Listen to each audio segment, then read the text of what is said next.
The climate impacts of world wars, how armed conflicts have affected the planet. Hi everyone, and welcome to this video on the climate impacts of world wars. Armed conflicts have had a significant impact on the planet, and in this video, we will explore how world wars have affected the world's climate.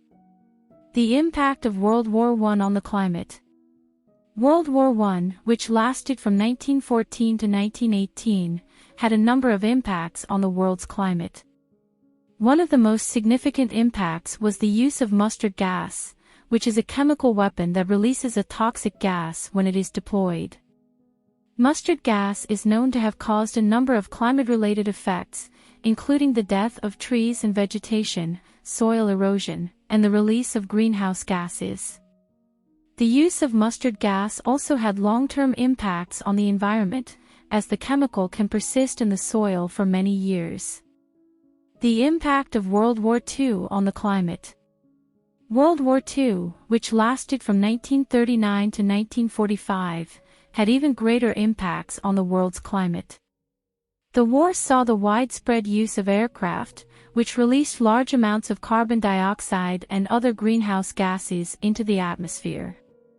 The war also saw the use of incendiary bombs, which burned down forests and released even more greenhouse gases. The bombing of cities and industrial areas also contributed to the release of greenhouse gases, as buildings and factories were destroyed. The war also had impacts on land use, as large areas were transformed for military purposes.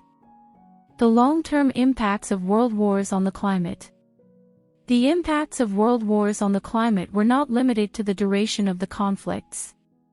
The use of mustard gas and incendiary bombs, as well as the destruction of forests and industrial areas, had long-term impacts on the environment. The release of large amounts of greenhouse gases during the wars also contributed to the overall increase in greenhouse gases in the atmosphere, which has contributed to climate change. In conclusion, world wars have had significant impacts on the world's climate. The use of chemical weapons and incendiary bombs, as well as the destruction of forests and industrial areas, have released large amounts of greenhouse gases into the atmosphere. These emissions have contributed to the overall increase in greenhouse gases and have contributed to climate change. It is important to recognize the climate impacts of armed conflicts and to consider the environmental consequences of our actions. Thank you for watching, and I hope you now have a better understanding of the climate impacts of world wars.